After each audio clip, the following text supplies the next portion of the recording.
Hello student, welcome to Arunam sir bio class. আজকে আমরা class 11 এর প্রথম চ্যাপ্টারে এসেছি। এই বছর আমরা খুব ভালো একটা জায়গায় আছি। আমরা এই কম সময়ের মধ্যেও আমরা হিউম্যান ফিজিওলজির অনেকটা চ্যাপ্টার কভার করতে পেরেছি, হয়তো তোমাদের জন্যই, কারণ তোমাদের মতো খুব ভালো স্টুডেন্ট পাওয়াটা সত্যিই খুব বড় সৌভাগ্যের। তার কারণ তোমরা দেখো কতটা দূর এগিয়ে গেছো। এই কয়েকদিনের মধ্যে পড়াশোনা করে তোমরা হোমওয়ার্ক কমপ্লিট করেছো, তোমরা পড়াশোনা করেছো circulatory system, breathing and exchange of gases, excretory system, endocrine system. তোমরা এতগুলো খুব বড় চ্যাপ্টার এবং খুব ভালো chapter, very important chapter class 11 এর জন্য আমি বলেছিলাম, সেগুলোকে তুমি কমপ্লিট করতে পারলে তোমার একটা বড় অ্যাসেট তৈরি হবে। সেটা কিন্তু আজকে অলরেডি হয়ে গেছে। আর আজকে আমরা যেটা চ্যাপ্টারটা শুরু করব সেটা হচ্ছে লিভিং ওয়ার্ল্ড। এই চ্যাপ্টারটাকে আমরা দুদিনে পড়ব। আজকে ডে 1 আর নেক্সট দিন পড়বো আমরা ডে 2। মানে এই উইকেই আমাদের এই চ্যাপ্টারটা কমপ্লিট হবে। কিন্তু এই চ্যাপ্টারটা কম্পারেটিভলি একটু সোজা চ্যাপ্টার, কারণ এই চ্যাপ্টারটা কিন্তু তোমার ক্লাস 11 এর প্রথম চ্যাপ্টার। সো এই চ্যাপ্টারটাকে আমরা একটা ট্রানজিশন পিরিয়ডের চ্যাপ্টার বলছিলাম, যে চ্যাপ্টারটা ক্লাস 10 থেকে একটা স্টুডেন্ট যদি 11 এ উঠে তখন তার প্রথম চ্যাপ্টার হচ্ছে এটা।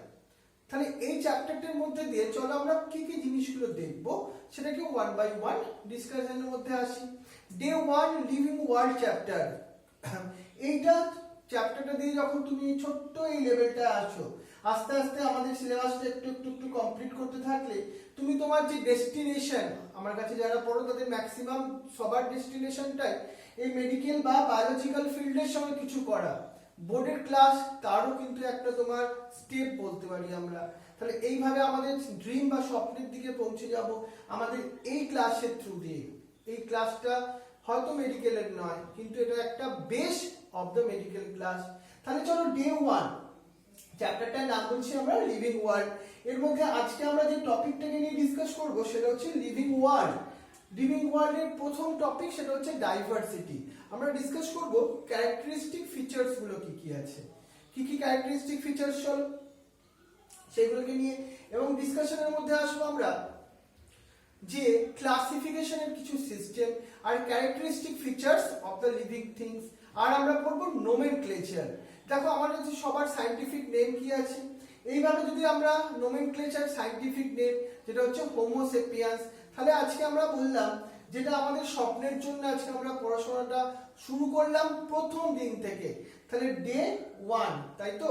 তাহলে ডে 1 এর মধ্যে আবার একবার বলে নিই, আমরা যখন আস্তে আস্তে করে আমাদের ডেস্টিনেশনে পৌঁছতে হবে, আমাদের লক্ষ্যে পৌঁছতে হবে, সেজন্য এই লক্ষ্যে পৌঁছবার জন্য আমাদের ক্লাস 11 এর প্রথম চ্যাপ্টার লিভিং ওয়ার্ল্ডটাকে আমরা দুটো পার্টে ডিভাইড করেছি। কি কি সেইগুলো দেখো। চ্যাপ্টারটার নাম দিলাম আমরা লিভিং ওয়ার্ল্ড। প্রথম চ্যাপ্টার, খুব সোজা, খুব ইজি, বাচ্চাদের চ্যাপ্টার একবারই। তাহলে ডে 1 আজকের ক্লাসের মধ্যে আজকে আমরা কোনগুলো নিয়ে ডিসকাস করব? আজকে আমরা ডিসকাস করব মানে লিভিং ওয়ার্ল্ড, লিভিং অর্গানিজমদের কিছু ক্যারেক্টারিস্টিক ফিচার্স। সেকেন্ড টপিক আমরা ডিসকাস করব diversity, what is the mean by diversity. And third most important যেটা হচ্ছে নোমেনক্লেচার। মেনলি আমরা ডিসকাস করব characteristic features of the nomenclature and some rules গুলো। আর আমাদের নেক্সট ক্লাসের মধ্যে ডে 2, মানে দুদিনে আমরা ক্লাসটাকে ভাগ করেছি। ডে 2 এর মধ্যে আমাদের সিলেবাসের মধ্যে আছে যে টপিক সেটা হচ্ছে classification system. Different type of classification system is there, সেগুলোকে নিয়ে আমরা ডিসকাস করব। আর ডিসকাস করব ট্যাক্সোনমিক্যাল ক্যাটাগরিজ। তোমাকে দেখবে পড়াবো আমরা কিংডম, ফাইলাম, এইগুলো তোমরা ক্লাস 9 এও পড়েছিলে, সেই জিনিসগুলোই আছে। আর একটা দেখবে স্পিসিস এর কনসেপ্ট। আর একটা লাস্ট টপিক যেটা হচ্ছে ট্যাক্সোনমিক্যাল কিছু কিজ এর কথা। তাহলে চলো আজকে আমাদের যে প্রথম টপিকটাকে নিয়ে আমরা ডিসকাস করছি লিভিং ওয়ার্ল্ড, বাট আমরা পড়ছি কোনটা? বায়োলজি। বায়োলজি সাবজেক্টটার ডেফিনেশন বলেই হয়তো তোমার এই চ্যাপ্টারটা শুরু করা উচিত। So what you are study in the biology, বলতে পারবে বায়োলজিতে আমরা কি কি জিনিসগুলো স্টাডি করি? ঐশী বলতে পারবে বা সৃঞ্জনী বলতে পারবে তোমাদের মধ্যে কেউ? যেখানে বায়োলজিতে আমরা স্টাডি করি science of the life form and the living process. Living things সম্বন্ধে আমরা জানতে পারি। Not only living things, living things এর ইন্টারনাল বডি বা ইন্টারনাল সেলের মধ্যে what type of different processes are happening, also we understand from the study of the biology. Also we ultimately know about the interaction of the living and non-living things in our nature. Living things and non-living things এর সঙ্গে তাদের মধ্যে কি interaction সেটাও আমরা জানতে পারি biology সাবজেক্টটা দিয়ে। তাহলে এই বায়োলজি সাবজেক্টটা কিন্তু অন্য সাবজেক্টের থেকে একটু হলেও ডিফারেন্ট। কেন বলো তো? এই সাবজেক্টটা তোমার নিজের একটা সাবজেক্ট, এটা তোমার নিজের সম্বন্ধে জানার একটা সাবজেক্ট, নিজেকে আরো গ্রো করাবার সাবজেক্ট, নিজেকে আরো প্রোটেক্ট করাবার জন্য একটা সাবজেক্ট। তাহলে এই সাবজেক্টটা কোনো ইমাজিনারি সাবজেক্ট নয়, তুমি এই সাবজেক্টটা থেকে বেনিফিটেড হবেই হবে লাইফে কোনো না কোনো সময়। আজকে আমরা হয়তো লিভিং ওয়ার্ল্ড দিয়ে তোমাকে জিনিসটা যখন শুরু করছি, সেটা তোমার যখন লাইফে ইম্পর্টেন্ট রোল প্লে করবে, ঠিক তেমন ভাবে আমরা দেখবে যেসব চ্যাপ্টারগুলোকে নিয়ে পড়াতে শুরু করব তোমাকে একটু একটু করে, সেগুলো অন্য চ্যাপ্টারই হোক না কেন, আমরা হিউম্যান ফিজিওলজি অলরেডি পড়েও দেখেছি, সেই চ্যাপ্টারগুলো কিন্তু ভেরি ইন্টারেস্টিং, সেগুলো আমাদের রিয়েল লাইফ সম্বন্ধে জানতে হেল্প করে। তাহলে দেবদত্তা সাহানি, বুঝতে পেরেছো আলটিমেটলি আমি কি বলতে চাইছি? বায়োলজি মানে আমরা স্টাডি করব living things, living organism and তার ইন্টারনাল প্রসেস গুলো সম্বন্ধে। এবার চলো আমরা আসি, হোয়াট ইজ দ্য লিভিং। তাহলে লিভিং থিংস কাকে বলবে? তুমি কি লিভিং? এটা নিজেকে নিজে আগে কোশ্চেন করো। যদি তুমি লিভিং থিংস বলো, লিভিং থিংস এর মধ্যে স্পেসিফিক কিছু ফিচার্স থাকবে যেটা আমরা ছোটবেলা থেকেই জানি। প্রথম ফিচার্স কি হবে? গ্রোথ হবে। Growth growth ultimately most important features এর মধ্যে আসে। দেখো, growth, reproduction, metabolism, cellular organisation, এগুলো হচ্ছে কনসাসনেস, এগুলো হচ্ছে মোস্ট ইম্পর্টেন্ট কিছু ফিচার্স। তাহলে লিভিং থিংস হতে গেলে কি কি ফিচার্স থাকতে হবে? মেবি গ্রোথ এই ফিচার্স থাকতে হবে, রিপ্রোডাকশন থাকতে হবে, মেটাবলিজম থাকতে হবে, সেলুলার অর্গানাইজেশন থাকতে হবে, আর কনসাসনেস থাকতে হবে। বাট এইগুলো সম্বন্ধে আমি তোমাকে একটু একটু করে ডিটেলসে বলবো। নন লিভিং থিংস এর গ্রোথ হয় না, লিভিং থিংস এর শুধুই গ্রোথ হয়? নন লিভিং থিংস এর কি গ্রোথ হয় না? তাহলে গ্রোথটাকে আমরা কি কোনো ডিফাইনিং ফিচার্স বলবো? না, গ্রোথটা লিভিং থিংস এর জন্য is the not the defining properties. এটা মেন ফিচার্স কিন্তু গ্রোথ নয়, তোমাকে এটা আমি বোঝাবো এক্ষুনি। কারণ growth also be happening in the non living things. তুমি ভাবছো কেমন ভাবে হয়, তোমাকে এক্ষুনি দেখাবো সেটা। রিপ্রোডাকশন, সেটাও কিন্তু ডিফাইনিং প্রপার্টিজ নয়, most important properties but defining properties নয়। But metabolism, that means cellular chemical reaction happening inside the cell, সেলের মধ্যে যে সব কেমিক্যাল রিঅ্যাকশন হয়, দ্যাট ইজ দ্য মেটাবলিজম। এইটা কিন্তু একটা ডিফাইনিং প্রপার্টিজ এর মধ্যে আসে। এছাড়া cellular organisation, all organisms ultimately made up of cells. They have maybe prokaryotic or the eukaryotic cell, but they have the cell.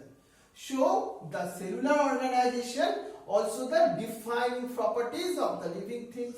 এছাড়া consciousness also be the defining properties of the living things এর মধ্যেই আসে। চলো আমরা এইগুলো তো হলো আমাদের একটা জেনারেল কোশ্চেন, যদি 2 মার্কস এর কোশ্চেন দেওয়া হয় তোমরা এই পয়েন্টগুলো লিখলেই চলবে। বাট এর থেকে আমরা একটু ডিটেইলসে জেনে নিই গ্রোথ ব্যাপারটা কি। তাহলে লিভিং থিংস আলটিমেটলি আমরা কাকে বলবো? তাদের মধ্যে এই সব ডিফারেন্ট ফিচার্স গুলো প্রেজেন্ট থাকবে। But growth, what is the growth? গ্রোথকে যদি আমরা ডিফাইনিং করি, irreversible permanent increase in the size or structure, সেটা ইররিভার্সিবল হতে হবে, তবেই তাকে আমি গ্রোথ বলবো। সাপোজ তুমি ভাবো আমাদের শুভাঙ্গীর গালে একটা এখানে পিঁপড়ে কামড়ে দিয়েছে, অ্যান্ট কামড়ে দিয়েছে, গালটা ওর এখানে ফুলে গেছে, সেটাকে তুমি গ্রোথ বলবে? না, গ্রোথ বলবে না। কেন বলো তো গ্রোথ বলবে না? বিকজ এটা হচ্ছে রিভার্সেবল, 2 দিনের মধ্যে আবার কিন্তু ওর গালটা ঠিক হয়ে যাবে। তাহলে গ্রোথ হবে যেটা হচ্ছে ইররিভার্সিবল পার্মানেন্ট ইনক্রিজ। এই যে আমাদের সায়নী ছোট থেকে এত বড় হয়েছে, না একটু বড় হয়েছে বাবা, এতখানি হয়েছে, এবার ও আবার 12 উঠে তো আবার ছোট হয়ে যাবে না এটুকুনি, তাহলে ওর যে হাইট ইনক্রিজটা গ্রোথ, এটা কিন্তু একটা পার্মানেন্ট ইনক্রিজ। এবার চলো এই গ্রোথটা কিন্তু 2 টাইপস এর হতে পারে। কি কি সেগুলো? ইন্ট্রিনসিক গ্রোথ, মানে ইনসাইড দ্য বডির মধ্যে গ্রোথ হয়, তোমার লিভার বড় হচ্ছে, তোমার কিডনি স্ট্রাকচার ডেভেলপ হচ্ছে। আর একটা হচ্ছে এক্সটার্নাল বা এক্সট্রিনসিক গ্রোথ, যেটা তোমার এক্সটার্নাল, এই যে আমাদের হেয়ার স্ট্রাকচার, হেয়ার বড় হচ্ছে, সেটাকে আমরা কি বলছি? Extrinsic growth. তাহলে টু টাইপের গ্রোথ হলো, তাহলে ইন্ট্রিনসিক গ্রোথ আর এক্সট্রিনসিক গ্রোথ। তোমরা একটা কপিতে এইভাবে কিন্তু আমরা নোট ডাউন করব খাতাতে। তোমরা আজকে হয়তো তোমার ক্লাসরুমে না করে আমরা অনলাইনে ক্লাস করাচ্ছি, কিন্তু এইভাবে নোট ডাউন করতে হয়। আমরা কিভাবে, তুমি এইভাবে ঠিক খাতায়, আমাদের ক্লাসরুমে পড়াতাম যখন, আমরা তখন এইভাবে নোট ডাউন করাতাম ক্লাসে। তুমিও ঠিক এই ক্লাসটা হয়ে গেলে নোট ডাউন করে নিও। সুপ্রনীল, জিষ্ণু, বুঝতে পেরেছো ব্যাপারটা? দেখো, তাহলে আমরা কি বললাম, গ্রোথকে আমরা আর একটা ভাবে চলো ডিফারেন্সিয়েট করি। একটা হচ্ছে ইনডিটারমিনেট গ্রোথ, যেটা হচ্ছে unlimited growth, continuously happening, continuously বাড়তে থাকে জেনারেলি। আর একটা হচ্ছে ডিটারমাইন গ্রোথ, যেটা হচ্ছে লিমিটেড গ্রোথ। তুমি অ্যানিমালস এর মধ্যে, হিউম্যান বিংস এর মধ্যে কোন গ্রোথটা দেখবে, তুমি গ্রোথটা দেখবে সেটা হচ্ছে লিমিটেড গ্রোথ দেখবে। সেটা একটা ডিফাইনিং, একটা নির্দিষ্ট সময় অবধি গ্রোথটা হবে। এবার চলো রিপ্রোডাকশন, তোমাদের ভেরি ইন্টারেস্টিং একটা প্রপার্টিজ বা characteristic features of the living organism. এটা কি বলবো আমরা, production of new individuals, production of new individual of the similar types. সেই জন্য মানুষের বা হিউম্যানের বেবি হিউম্যানই হয়, হিউম্যানের বেবি কিন্তু অন্য লিভিং অর্গানিজম হয় না, due to different cell division process, meiosis, সেলগুলোকে নিয়ে আমরা ডিসকাস করব। তাহলে রিপ্রোডাকশন সেক্সুয়াল আর এসেক্সুয়াল হয়। হিউম্যান বিংস এর রিপ্রোডাকশনের জন্য কি দরকার, একজন ছেলে আর একজন মেয়ে দরকার, মেল আর ফিমেল। তার সঙ্গে কি হবে, কিছুদিন পর বেবি তৈরি হয়ে যাবে, এটাকে আমরা রিপ্রোডাকশন বলছিলাম। কিন্তু হিউম্যান রিপ্রোডাকশনটাই শুধু রিপ্রোডাকশন নয়, এছাড়া আরো অনেক অর্গানিজম আছে। তারা কিভাবে রিপ্রোডাকশন করে, they are reproduced by the asexual reproduction. Asexual reproduction means only single parent are involved. কটা প্যারেন্ট ইনভলভমেন্ট লাগে, সিঙ্গেল প্যারেন্টের ইনভলভমেন্ট। এসেক্সুয়াল রিপ্রোডাকশন অনেক ভাবে হতে পারে। অ্যালগিরা কিছু স্পোরের থ্রু দিয়ে তো আলটিমেটলি রিপ্রোডাকশন করে, কিন্তু ফাঙ্গাসরা করে। বার্ডিং প্রসেসের থ্রু কারা এসেক্সুয়াল রিপ্রোডাকশন করে, ইস্টরা, হাইড্রা। ফ্র্যাগমেন্টেশন প্রসেসের থ্রু দিয়ে কারা করে, তারা হচ্ছে ফিলামেন্টিয়াস কিছু অ্যালগি, যেমন তোমার স্পাইরোগাইরারা। ক্লাস 12 এগুলো আরেকবার পড়বো আমরা। রিজেনারেশন হয় প্ল্যানেরিয়ার বডিতে। সেক্সুয়াল রিপ্রোডাকশনে কিন্তু গ্যামেটস এর ইনভলভমেন্ট হয়, আর হয় fertilisation, fusion of the two gametes is important features of the sexual reproduction. এবার চলে আসি আমরা metabolism, that is the another characteristic features of the living things, but most important. তাহলে আমরা মেটাবলিজম কি বলবো, metabolism means sum total of the all the chemical reaction. তোমার cell, তোমার বডি, তার মধ্যে না different type of chemical reaction হচ্ছে, তুমি সেটা অ্যাওয়ার নও, কিন্তু হচ্ছে, সেই জন্যই তুমি সার্ভাইভ করতে পারছো। That is the metabolism. Sum total of the all the chemical reactions is called the metabolism. Metabolism না টু টাইপস এর হয়, একটাকে বলছি আমরা অ্যানাবলিজম, আর একটাকে বলছি আমরা ক্যাটাবলিজম। আমরা যদি ফটোসিনথেসিস প্রসেসকে বলি, this is the example of anabolism. কেন? কারণ ওখানে two simple molecules, carbon dioxide and water, combine together, react together and produce the glucose, that is the complex molecules are formed. So dry weight are increased in the anabolism process and simple molecules are converted to the complex molecules. On the other hand, catabolism, their example is the cellular respiration. What is happening there?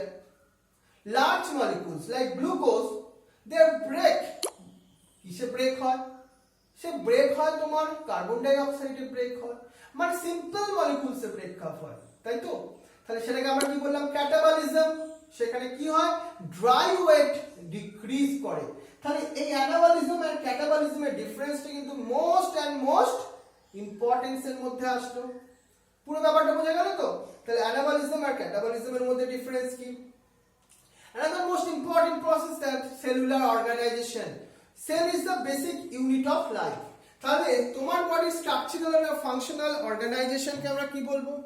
Structural and functional unit of the living things, that is the cell. So cell is the basic unit. তাহলে সেলই তোমার বডির সবকিছু। সেলই ultimately তোমার all the ফিচার্সকে carry করে। সেলের মধ্যে আছে nucleus. A single cell organism also be there, they are called unicellular organism. বলতে পারবে আমাদের দিদিটা বা শিবাঙ্গী কোন একটা ইউনিসেলুলার অর্গানিজমের নাম লাইভ চ্যাটে? দেখি দিদিদা বা শিবাঙ্গী বা যে কেউ চেষ্টা করো, অদিতি বা চিত্রনী, ঐন্দ্রিলা, যে কেউ চেষ্টা করো একটা ইউনিসেলুলার অর্গানিজমের নাম। ইউনিসেলুলার অর্গানিজম মানে তাদের মধ্যে কটা সেল আছে? অনলি সিঙ্গেল সেল আছে। ভেরি গুড, একদমই ঠিক। অন্যরাও চেষ্টা করো, এসিও লিখতে পারো, সৃজনী বা দেবদত্তা বা সায়নীও লিখতে পারো। That is the unicellular organism. কি কি হতে পারে? ব্যাকটেরিয়া হতে পারে, অ্যামিবা হতে পারে। বাট আমরা human beings, we have the many cells. এবার দেখো many cells, that means the multicellular organism. Human beings আমাদের কমন একটা এক্সাম্পল। তাহলে সেলুলার অর্গানাইজেশন বুঝলাম। এবার আসবো আমরা কনসাসনেস। কনসাসনেস মানে কি? All organisms from the prokaryotic to eukaryotic, all the organisms have the power to consciousness, to respond to the environment. কোন যখন আমরা স্টিমুলাস দিই, স্টিমুলাস দিলে কি হয়? আমরা একটা রেসপন্স করি, দ্যাট ইজ দ্য কনসাসনেস। এবার তুমি বলবে কোন পার্সন কোমায় যখন যায় তারা কিভাবে রেসপন্স করে? তারা তো কিছু রেসপন্স করে না। তাদের ইন্টারনাল ব্রেনের মধ্যে কিন্তু রেসপন্স হয়, সেটা আমরা ইনস্ট্রুমেন্ট দিয়ে অ্যানালাইসিস করতে পারি। সো কনসাসনেসটাকে আমরা বললাম মোস্ট ইম্পর্টেন্ট ফর প্রপার্টিজ এর মধ্যে। এবার একটা কোশ্চেন আমি তোমাকে প্রথম বলছিলাম, গ্রোথ। গ্রোথটাকে আমি কেন ডিফাইনিং প্রপার্টিজ ধরলাম না? তুমি একটা হিলস রিজিয়নে ভাবো, ওখানে তুমি একটা পাহাড়ি অঞ্চলে গেছো, দেখবে কিছু পাহাড় ছোট্ট ছিল, স্মল ছিল, ওর ওপর মানে ইয়ার টু ইয়ার ডাস্ট পড়ে পড়ে পড়ে পড়ে পড়ে কি হলো? আস্তে আস্তে হিল রিজিয়নটা অনেক বেশি হাইটটা ইনক্রিজ করলো। বুঝতে পারছো? কেন? Deposition of dust particle or some any materials. তাহলে কি আমরা হিলসটা বা স্টোনটাকে কি আমরা বলবো লিভিং থিংস? বলবো না। So growth is the not the defining properties. এবার তুমি বলবে স্যার রিপ্রোডাকশনটা কেন নয় ডিফাইনিং প্রপার্টিজ? তুমি কিছু ইনফার্টাইল কাপলস এর কথা ভাবো, যাদের হয়তো বিয়ে হয়েছে 3 বছর 4 বছর বা 10 বছর, কিন্তু তাদের এখনো বেবি হয়নি। তারা কি তাহলে রিপ্রোডাকশনের পাওয়ার নেই তাদের, বা কোনো প্রবলেম আছে? তারা কি তাহলে আলটিমেটলি লিভিং থিংস নয়? তাহলে সেটাও একটা এক্সেপশন। বা আমরা মিউলের কথা বলি, হর্স অ্যান্ড ডঙ্কি, এদের মধ্যে কি হয়েছিল? রিঅ্যাকশন করানো হয়েছিল। রিঅ্যাকশন মিন রিপ্রোডাকশন করানো হয়েছিল, করে যে মিউল তৈরি হয়েছিল, they are can not able to reproduce.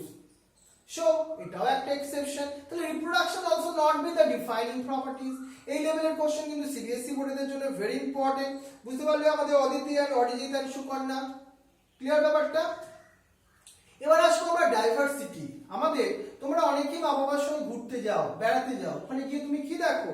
ওখানে গিয়ে তুমি different type of plant, animals দেখো। আমাদের এই এনভায়রনমেন্ট যেটা এতটাই বিউটিফুল ডিউ টু ডাইভার্সিটির জন্য। Diversity means total the different types of plants and animals present in our environment. Number 1, plant taxonomy is the most important. In here we discuss that the world has ultimately the plant taxonomy. This word is ultimately given by the A.P. de Candola, and the book they are written, that is the theory of ultimately inventory of the Botanica. আর দেখো এর মধ্যে আমরা প্ল্যান্টের অনেক different plant সম্বন্ধে জানতে পারি। কত ডিফারেন্ট টাইপ অফ প্ল্যান্টস আছে। তোমাকে সাপোজ আমরা কি করলাম, রূপসাকে বা কৃত্তিকাকে আমরা একটা প্ল্যান্টের কোনো একটা কোনো স্যাম্পল দিলাম। স্যাম্পল দিয়ে বললাম এটা কিসের কি স্যাম্পল? কৃত্তিকা বলো, রূপসা বলো, কি করবে ওরা? বলতে পারবে ওরা? ওদের ওই প্ল্যান্টের পার্টটাকে দেখে কি অটোবি পারবে? সুকন্যা পারবে বলতে? Very good. পারতে গেলে ওকে কি করতে হবে? প্রথম ওই স্যাম্পলটাকে আইডেন্টিফাই করতে হবে। তারপর কি করতে হবে? আইডেন্টিফাই করার পর একটা নাম দিতে হবে, নোমেনক্লেচার করতে হবে, ক্লাসিফিকেশন করতে হবে। তারপর তোমাকে একটা তার অ্যাফিনিটিস, তার কি ইম্পর্টেন্স বা তার সিগনিফিকেন্স তাকে জানতে হবে। তুমি হয়তো একটা ফরেস্টে ঘুরতে গেছো, ওখানে তুমি একটা নতুন টাইপের কোনো একটা স্যাম্পল দেখলে, প্ল্যান্টেড স্পিসিস দেখলে, বাট এটা কি কোন ধরনের প্ল্যান্ট স্পিসিস, এর কি কোনো বেনিফিট হয় হিউম্যান বিংস এর থেকে? সেগুলোকে জানতে গেলে আমাদের কি করতে হচ্ছে? এই হচ্ছে আমাদের স্টেপগুলো। কি কি সেগুলো? আইডেন্টিফিকেশন, নোমেনক্লেচার, ক্লাসিফিকেশন আর অ্যাফিনিটিস। তাহলে বুঝতে পেরেছো অরিজিৎ? রাইট, অরিজিৎ আর সুরজিৎ দুজনে বুঝতে পেরেছো? Very good. এবার তাহলে আমাদের শ্রাবণীর জন্য একটা স্পেশাল কোশ্চেন। আর একটা দেখো ঠিক একই ভাবে একটা ওয়ার্ড আমরা ইউজ করছি যেটা হচ্ছে সিস্টেমেটিক্স। সিস্টেমেটিক্সে কি বলছি, branch of related with the taxonomy. Taxonomy also is a branch of science where we discuss the identification, classification, nomenclature, all of these things we discuss about all the taxonomy. And which scientists doing it, that we are called the taxonomist. তাহলে ট্যাক্সোনমিস্টরা কিন্তু একটা ইকোলজিস্টও বটে। এই ট্যাক্সোনমিস্টরা কি করে, তাহলে এই different steps গুলো তোমার ফলো আপ করে। বাট এই যে টার্ম সিস্টেমেটিক্স, এটা গিভেন বাই দ্যাট লিনিয়াস। আর এর মধ্যে কি কি আছে জানো, এই সিস্টেমেটিক্স এর মধ্যে আমরা কি কি ডিসকাস করি তার morphological character of the living things, তাদের এক্সটার্নাল কি ফিচার্স হবে সেইগুলো। এছাড়া মরফোলজিক্যাল ক্যারেক্টার লাইক রুটের স্ট্রাকচার, স্টেমের স্ট্রাকচার, এইগুলোকে আইডেন্টিফিকেশন করতে গেলে তো দরকার, সেইগুলো আমরা সিস্টেমেটিক্স এর মধ্যে ডিসকাশনের মধ্যে আসি। এরপর দেখো আজকের যুগে আরো মডার্ন সিস্টেমেটিক, কারণ তুমি একটা লিফ দেখে বা রুট দেখে কাকে তোমাকে আইডেন্টিফাই করতে পারবে না, তার জন্য আরো স্পেসিফিক কিছু টেকনিক দরকার, সেটাকে আমরা বলছি নিউ সিস্টেমেটিক্স। এটা আলটিমেটলি নিউ ব্রাঞ্চ। কোন সায়েন্টিস্ট দিয়েছিল? হাক্সলে বলে একজন সায়েন্টিস্ট। নিউ সিস্টেমেটিক্স এর মধ্যে তাহলে শুধু মরফোলজিক্যাল ফিচার্স নেই, এটা ছাড়াও আছে কি কি ফিচার্স আছে, তোমার কিছু অ্যানাটমিক্যাল ইন্টারনাল ফিচার্স। বুঝতে পারছো জিষ্ণু, বুঝতে পারছো তোমার ঋতুজা? তাহলে আমাদের কি বলছি আমরা, শুধু মরফোলজিক্যাল ফিচার্স নয়, এর সঙ্গে আছে অ্যানাটমিক্যাল ফিচার্স, কিছু হিস্টোলজিক্যাল ফিচার্স, আরো internal embryological features, cytological character, that is are more advance. এটা হচ্ছে নিউ সিস্টেমেটিক্স। এটা আমরা আরো ভালো আইডেন্টিফিকেশন করতে পারি। তাহলে এই সিস্টেমেটিক্স এর সিগনিফিকেন্স কি বলবো, এটা করে আমাদের লাভটা কি হবে, সিগনিফিকেন্স অফ দ্য ট্যাক্সোনমি। এই যে ট্যাক্সোনমি, এটা আমাদের কিভাবে হেল্প করে to know the diversity of the living things এর ডাইভার্সিটি গুলো সম্বন্ধে, কোথায় কোথায় different type of living things আছে। At present 30 million types of living organism found in earth। কত বলছি আমরা, 30 মিলিয়ন, আরো থাকতে পারে, অ্যাপ্রক্স বলছি এই কারণে। আর তার মধ্যে 1.7 মিলিয়ন আলটিমেটলি আমরা কি করেছি, ডিসকভার করতে পেরেছি অলরেডি। তার মধ্যে 12 lakhs are animals and only the 5 lakhs are the plants। এই ইনফরমেশনটা মাথায় রেখো, তোমাদের জন্য একটা লটস অফ আলটিমেটলি অপরচুনিটিজ আছে to describe or identify the different plants or animals. এবার চলো আমরা একটা নাম দেবো। আমরা তোমাদেরকে একটা নির্দিষ্ট নামে ডাকছি। দেখো আমি ঐশী বলছি, সৃজনী বলছি, ঐন্দ্রিলা বলছি, দেবদত্তা বলছি, সায়নী বলছি, রূপসা বলছি, শ্রাবণী, শুভাঙ্গী বা শুভনীল বলছি, বা জিষ্ণু বলছি, কৃত্তিকা বা বেদিতা বা অদিতি, চিত্রিণী, অটকি, অরিজিৎ বা সুকর্ণা বলছি। এই নামগুলো বলে লাভটা কি হচ্ছে আমার? লাভটা হচ্ছে আমি তোমাদেরকে চিনতে পারছি বা জানতে পারছি। এবার আমার শুভাঙ্গী বললে, শিভাঙ্গী বললে, বা তোমার ঐশী বললে বা সৃজনী বললে, ওদের একটা ইমেজ তৈরি হচ্ছে, ওদের সম্বন্ধে আমার একটা পুরো ডাটা যেন তৈরি হয়ে যাচ্ছে নামটা থেকে, ঠিক। বাট এবার যদি আমাকে এই ঐশী বা সৃজনী বা দেবদত্তা এরা আমাকে ওই বাড়ির একটা ডাক নাম আমাকে জানাতো, তাহলে কি আমি ওদের সম্বন্ধে জানতে পারতাম? বা সেই নাম আমি যখন তোমাকে সাপোজ বলছি, আমি শিবাঙ্গীর কথা বললাম, এই নামটা যখন আমি তোমাকে বলছি তখন তোমার অল বন্ধুরাও একটা ইনফরমেশন পেয়ে যাচ্ছে, ও এটা তো আমাদের স্কুলে পড়ে। এটা হচ্ছে একটা কি নাম, যেহেতু এটা একটা নামটা সবার ক্ষেত্রে অ্যাকসেপ্টেবল, কিন্তু বাড়ির যদি কোনো কমন নেমে ডাকা হয় তাহলে কিন্তু কেউই আমরা জানতে পারবো না, তাই না? ঠিক একইভাবে প্রত্যেকটা লিভিং অর্গানিজমকে একটা সায়েন্টিফিক নেম দিতে হবে। এবার তুমি আম নিয়ে সাপোজ রিসার্চ করতে যাচ্ছ, তুমি গিয়ে বললে তুমি আমেরিকায় রিসার্চ করো একজন সায়েন্টিস্ট, তুমি বলে আমি আমার ফজলি আম চাই, আর তোমার অ্যাসিস্ট্যান্টকে বললে মার্কেট থেকে ফজলি আম নিয়ে এসো, বললে আমাকে মালদার আম নিয়ে এসো, সে কি পারবে কিনে আনতে ওখান থেকে? পারবে না, কারণ ওটা তুমি কমন নামে ডাকছো। তাই কি দরকার, প্রত্যেকটা নেমের একটা সায়েন্টিফিক নেম, তাই তো? এবার দেখো এই যে আমরা nomenclature, this is called the binomial nomenclature because they have the two part.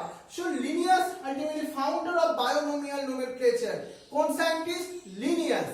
এবার বায়োনোমিয়াল নোমেনক্লেচার এর মধ্যে তাহলে দুটো পার্টস আছে। সায়েন্টিফিক নেমটাকে আমরা স্পিসিস প্ল্যানেটেরিয়াম বলে এই বুকস এর মধ্যে রাখা হয়েছিল। সেটা কবে? এই বইটা পাবলিশড হয়েছিল 1 মে 1753। এটা ছিল প্ল্যান্টের নাম দেওয়ার জন্য, the nomenclature of the plant, সেই জন্য বলছি species plantarum. On the other hand অ্যানিমালসদের নাম দেওয়ার জন্য ছিল, সেটা হচ্ছে সিস্টেমা নেচারি, ফার্স্ট এখন 1758 এ যেটা পাবলিশড হয়েছিল। একটা অ্যানিমালসের জন্য বুক লেখা হয়েছিল আর একটা প্ল্যান্টসের জন্য। আইসিবিএন আর একটা হচ্ছে আইসিজেডের, এই দুটো অর্গানাইজেশনের নাম তোমাদের স্কুল লেভেলে ভেরি ভেরি ইম্পর্টেন্ট। আইসিবিএন বলছি international code of botanical nomenclature, আর আইসিজেড হচ্ছে international code of zoological nomenclature. তাহলে বোটানিক্যাল নোমেনক্লেচার কারাদের নাম দেবে, প্ল্যান্টের নাম দেবে। জুলজিক্যাল নোমেনক্লেচার কার নাম দেবে, অ্যানিমালসের নাম দেবে। তাহলে ফুল ফর্মটা ভালোভাবে মাথায় রাখো। Now we discuss some rules of the binomial nomenclature, তোমার স্কুল লেভেলে 100% ইম্পর্টেন্ট। কি সেটা? According to the binomial system of nomenclature, নাম, এই যে নোমেনক্লেচারের দুটো পার্ট আছে। আমাদের সায়েন্টিফিক নেম কি? Homo sapiens. হোমোটাকে আমরা কি বলছি? জেনারিক নেম আর জেনাস নেম। আর স্পিসিস নেমটাকে কি বলছি আমরা? সেপিয়ান। যেমন ম্যাঙ্গোর সায়েন্টিফিক নেম ম্যাঙ্গিফেরা ইন্ডিকা। আর একটা সেকেন্ড রুলস দেখো, generic name differ, genus should not be same in any kingdom. Genus নেমটা কিন্তু, genetic name of different genus should not be same in any kingdom, কারোর সঙ্গে genus name similar হবে না। Species name maybe হতে পারে। Specific name can be repeated on in one kingdom. দেখো Mangifera indica, সার্কেট indica, species name same, but genus name কখনোই same হবে না। এই যে ICPN, toponyms are not valid in the genetic name and specific name should not be same in the plant species. কোন plant স্পিসিসের genus name and species নেমটা কখনোই same নয়, বাট অ্যানিমালস এর ক্ষেত্রে সেম আছে। আমি ছোটবেলায় আমাকে যখন কেউ বলতো, স্যার কাতলা মাছের সায়েন্টিফিক নেম বলুন তো, that means the scientific name of Catla, that is the Catla catla. It is called the toponyms, that means the genus name and species name are the same. বুঝতে পারছো? প্ল্যান্টের ক্ষেত্রে কিন্তু তুমি এই ধরনের কোনো টোটোনিমস দেখতে পাবে না। তাহলে আইসিজেডএন, international code of zoological nomenclature, মানে যারা অ্যানিমালস এর নাম দিচ্ছে তাদের ক্ষেত্রে কিন্তু দেখো নাজা, এটাও একটা আলটিমেটলি তোমার টোটোনিমস এর মধ্যে এলো। Species name and genus name are the same. Now another rules, তাহলে আমরা কি কি দেখলাম দেখো। Length of the genetic name or species name ultimately not be less than 3 letter and not more than 12 letter. 12 letters এরও বেশি হবে না, 3 letters এরও কম হবে না। Exception also be there, but এটা হচ্ছে most common rules এর মধ্যে আসছে। First letter of the generic name, এই যে হোমো, H টা কি হবে? তোমার ক্যাপিটালে হবে। Sapiens এর ফার্স্ট H টা কি হবে? স্মল এ হবে। That is the another important rules. তাহলে আমরা কতগুলো ইম্পর্টেন্ট রুলস বুঝতে পারছো? অনেকগুলো রুলস পেয়ে গেলাম আমরা। Name of the scientist who propose the nomenclature, যে সায়েন্টিস্ট ফার্স্ট নাম দিল তার নামটা আমরা কি করব? খুব শর্টে তার স্পিসিস নামের পরে আমরা অ্যাড করব। যেমন আমরা বলছি Mangifera indica Linn. Linn means this সায়েন্টিস্টের নাম হচ্ছে Linnaeus, they given the scientific name of mango, সেজন্য আমরা তারপরে এটা অ্যাড করে দিচ্ছি। সব সময় নয়, কিন্তু সায়েন্টিফিক কিছু পাবলিশ করবার জন্য এটা দরকার। And scientific names should be ultimately Latin or Greek. কেন আমরা ল্যাটিন বা গ্রিকে করা হয়? Because it is a dead language, এটাকে মডিফাই করা নট পসিবল। এই জন্য এর স্পেলিং অলওয়েজ সেম হবে, কারণ Latin is the dead language. এছাড়া আমরা এখন নতুন ট্রাইনোমিয়াল নোমেনক্লেচারে চলে এসেছি। ট্রাই মানে বুঝতে পারছো, তার মধ্যে তিনটে পার্ট থাকবে। যেমন আমাদের হোমো সেপিয়ান্স তুমি অনেকবারই শুনেছো, যেখানে আমরা কি থাকে? জেনাস নেমের সঙ্গে স্পিসিস নেম, তার সঙ্গে থাকে একটা সাব স্পিসিস নেম, এটাকে আমরা বলছি টোটোনিমস। কিছু কিছু স্কুল লেভেলে চলে, ভেরি ইম্পর্টেন্ট। তাহলে এই হচ্ছে আজকের আমাদের টপিক। চলো এবার আজকে আমরা হোমওয়ার্ক দিয়ে দিই তোমায় কিছু একটা কোশ্চেন। প্রথম কোশ্চেনটাই দেখো, write the rules of binomial nomenclature. Write the rules of binomial nomenclature. প্রথম কোশ্চেন। সেকেন্ড কোশ্চেন দেখো, write the characteristic features of the living things. Write the characteristic features of the living things. তারপর দেখো, write the difference between anabolism and catabolism. Write the difference between anabolism and catabolism. তাহলে দেখো, define systematics and taxonomy. Define taxonomy and the systematics. এই হচ্ছে আমাদের আজকের দিনের question, যেটা তুমি নেক্সট, আমাদের তো ওয়ান ডে আফটার ক্লাস আছে, তার মধ্যে তুমি লিখে আমার কিন্তু হোমওয়ার্ক সাবমিট করবে। তোমরা খুব ভালো স্টুডেন্ট, খুব খুব ভালো স্টুডেন্ট, তোমরা সবাই প্রায় হোমওয়ার্ক করছো, সত্যি তোমাদের জন্য খুবই প্রাউড ফিল করি ওই জন্য। আমি কিন্তু এখন সবাইকেই এখন তোমাদের সামনেই বলছি, এরকম স্টুডেন্ট পাওয়া কিন্তু সত্যি খুব ভাগ্যের। সেজন্য তোমাদের সবাইকে থ্যাংক ইউ ঐশী, সৃজনী, দেবদত্তা, সায়নী, রূপসা, শ্রাবণী, শুভাঙ্গী, শুভ্রনীল, জিষ্ণু, কৃত্তিকা, ঋতুজা, দিদিতা, শিবাঙ্গী, অদিতি, চিত্রাণী, অর্টপি, অরিজিৎ, সুকর্ণা, ঐন্দ্রিলা, তোমাদের আরো কয়েকজনের নাম জানি না এখনো আমি ঠিক, নামগুলো আমরা একটু একটু করে মাথায় নিচ্ছি, আমি তোমাদের নামগুলো খুব ভুলবো কারণ তোমরাও খুব আমার কাছে স্টুডেন্ট। ঠিক আছে, তাহলে আজকে এতখানি, খুব ভালো থেকো, সাবধানে থেকো, বাই, টেক কেয়ার।